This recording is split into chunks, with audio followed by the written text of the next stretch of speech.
Hello viewers, welcome to yet another segment of It's a Learning Curve.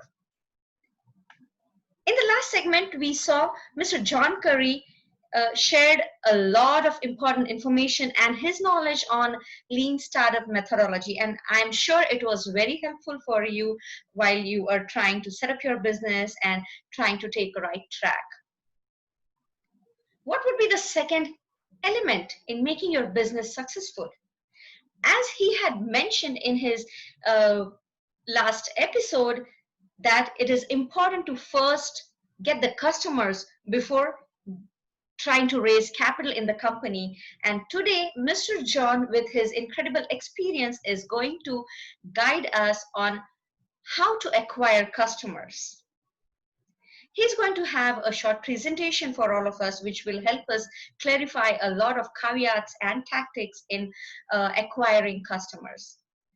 So John, welcome again, and thank you for doing this for us. And I would like to have the ball in your court and let you start on your presentation. Sure thing, Trupti. Thanks for inviting me, and I'm very glad to be here. Pleasure.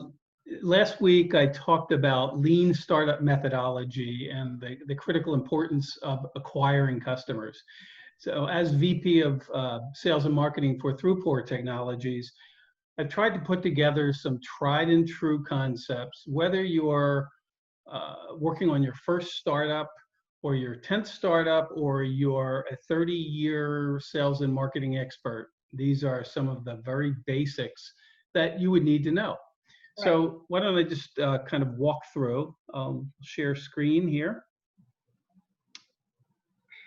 So can everyone see my screen? Yes. Excellent. Okay. So let me just go through these charts. And so last week, we talked about lean startup methodology, which came about because there were so many failures in startups. And the whole theory of Steve Blank and Eric Ries, how do we increase your probabilities of success? So they studied and looked very hard for many years. Why is it that so many startups fail? And there's been a lot of surveys, but there's one answer and only one answer. Because they build something that nobody wants. No matter how you look at the survey, this is the key reason that startups fail, and a lot of successful companies actually fail because they don't go out into the marketplace and talk to enough people. So you have to ask yourself, well, how do I build something that somebody wants? And like we talked about last week with lean startup methodology, you need to get out of the building and talk to a lot of potential customers. So that's what we call the customer discovery journey, if you will. And what I thought I would do today, last week was a very broad brush overview of the entire methodology of creating a company. What we're going to do today in acquiring customers, it's all about phase two. Phase two is digging in and the specific things you need to do to acquire these customers. So let me go through these principles. This phase two, it's about validating the problem. And it's not obvious because a lot of, particularly scientists or technologists, want to talk about technology. Right. It's not at all about your tech. It's all about validating a big problem. So the first thing that you do is you think hard about, well, which group is my target? What is the market segment that I'm going after? Who would potentially, who has a problem? Perhaps who would want my technology, but it has to be couched in, you're going out to solve a problem. So think about, are you going after companies or are you going after consumers? If you're going after companies, you really have to think and understand this concept of value chains. These companies have value chains of suppliers that feed into their larger ecosystems. If you're going after consumers, you have to think hard about who are the demographic segments that I am targeting and why would they care about what I might, their problems. What is the problem? Another counterintuitive thing more is not a good thing. Less is good. You want to start with one segment and validate that segment, not this segment, that segment. Oh, I can solve problems in all these segments. When we start getting into it, it's very, very complicated to keep track of all the problems and all the potential solutions of many, many segments. You've got to get out there and do one segment and land a beachhead. And if not, you pivot to find another one. The second thing is, once you've targeted, where do they hang out? Where do you find these people? You've got to be able to do that. And think about it this way: if you cannot find your potential customers, then you really have to think hard about, can you build a successful business if you don't know where your target customers are?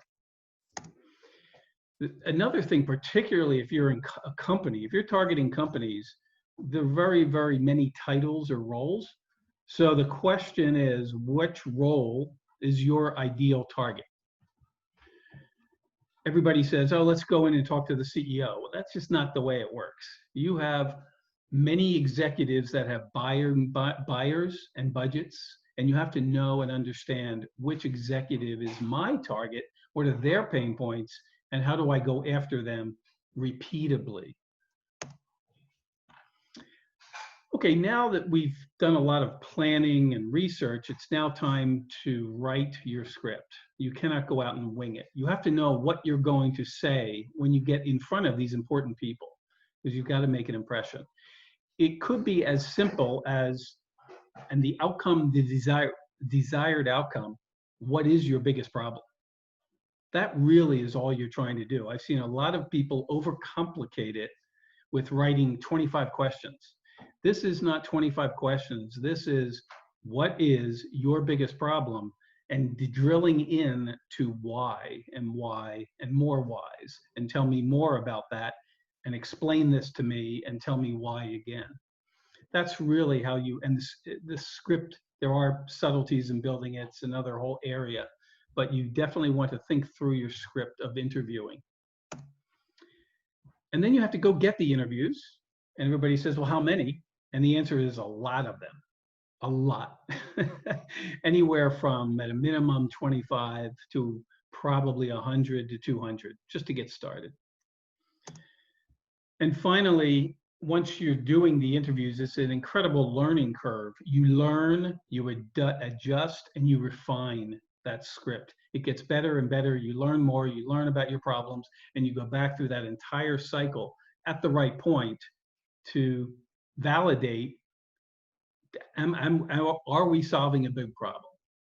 So these are the basics. Now let's talk about graduation. How do you know if you're ready to move on to phase 3? So what I'll do here is explain, after you have gone through enough interviews and you've learned these things, you're ready to move on to building your solution. You've learned a lot about the problem, the pain, how big is it, exactly what is it? You've learned a lot about competitors. Why aren't they why isn't anybody solving this, or which parts of it? Let's talk, a good example, healthcare. Nobody has really solved healthcare. It's a massive elephant, and many different competitors are solving pieces of the elephant. Very big, complicated problem. So you can't say, I'm solving the healthcare problem. You have to say what part of the problem. You have to position yourself around that elephant.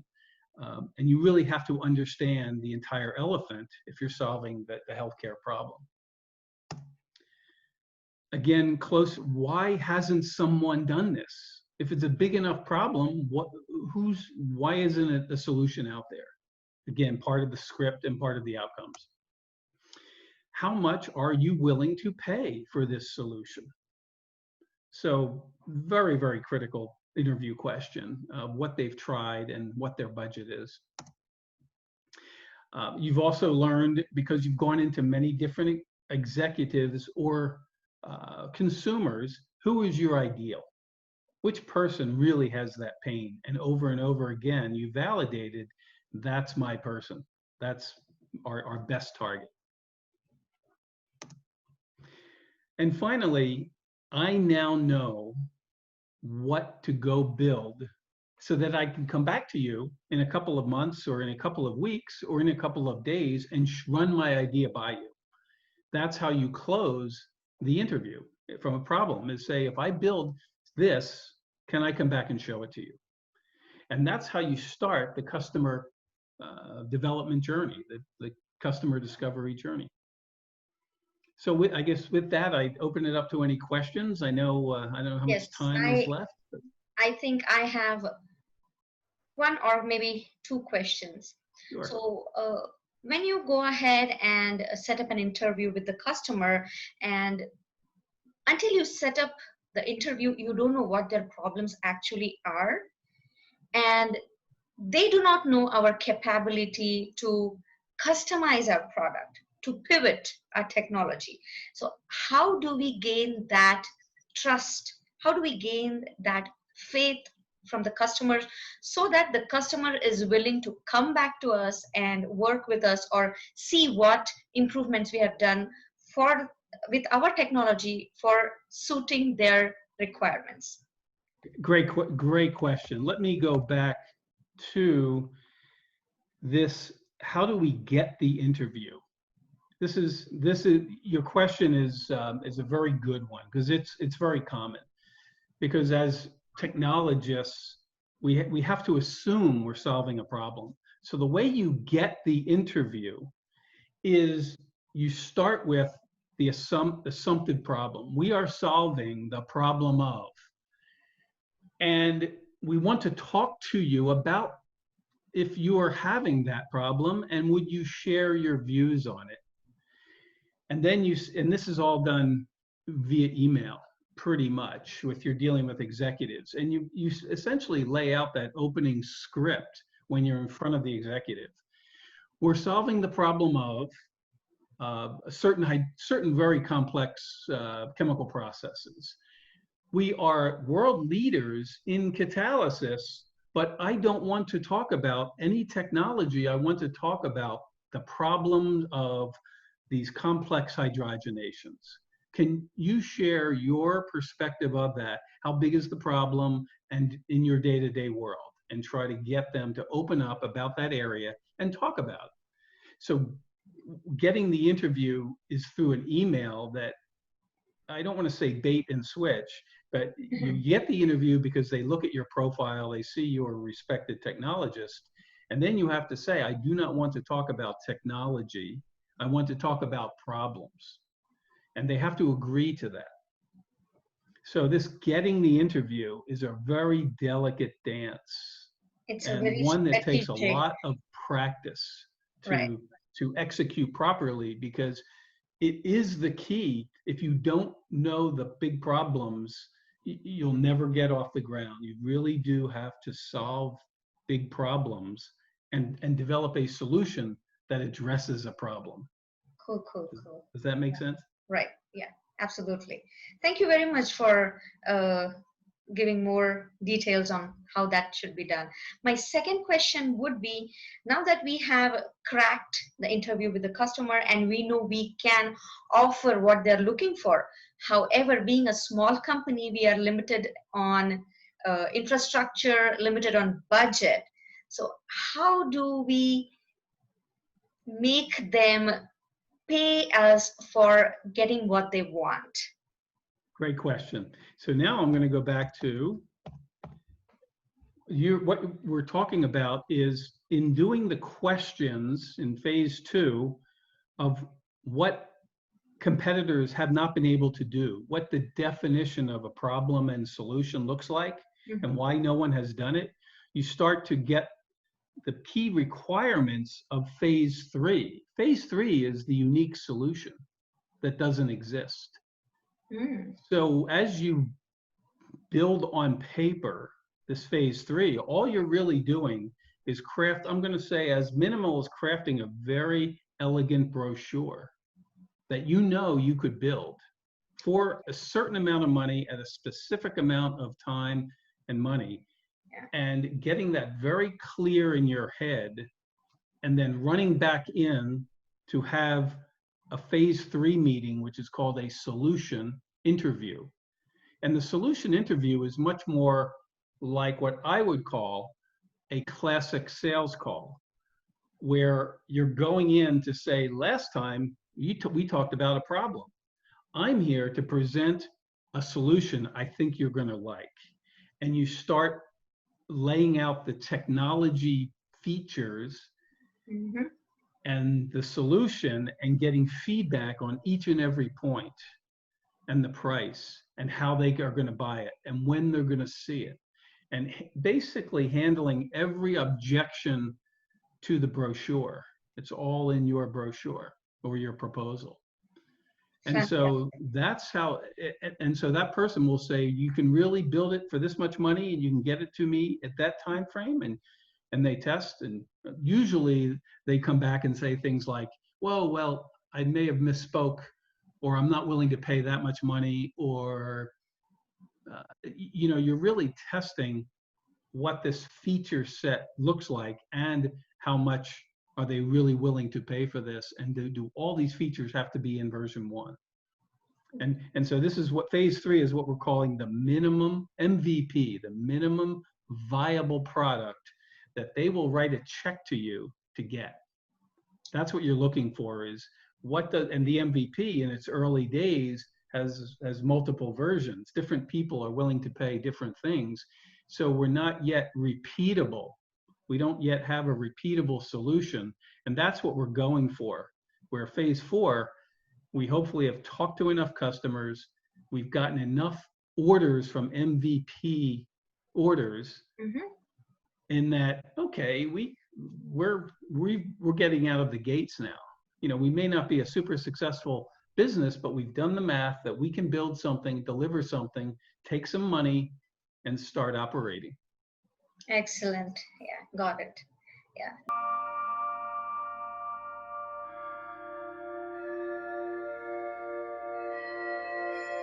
Okay. Thank you so Good. much, John. So before we take leave, I would like to ask you if you have any quick take-home message for our small business owners, because they have been going through a lot of tough times because of the pandemic, and it has really hurt everybody real bad. So what do you want to tell them about not losing their existing customers and still hoping that everything is going to be fine? Right. I guess the takeaway message that is very counterintuitive, and I do see a lot of entrepreneurs struggling with this 1-2 punch of start with the problem first. Really get out and interview, and it's very difficult to do these problem interviews without bringing tech into it too early. Really thinking through, validating the problem first before building the solution, and then with enough validation, build the solution with these customers that have been urging you on. And the more customers you get, I guarantee the more successful it will be. So stay focused on the problem, and it sounds easy, but it's not as easy as it sounds. Yeah. Terrific. Thank you very much, John, for helping us in this segment. And we look forward to getting back with you for the next segment, where you will be guiding us on valuation of a company. Yes, I'm really looking forward to that talk of, after having some customers, we can now put a valuation to a company of what we've built. Exactly. Yeah. So viewers, thank you very much for following my channel, and stay tuned for such educational and informative videos. If you want to have us do a video on any specific subject, please comment in the section below, and please subscribe to my channel if you haven't subscribed yet. Thank you very much. Thank you, Trupti.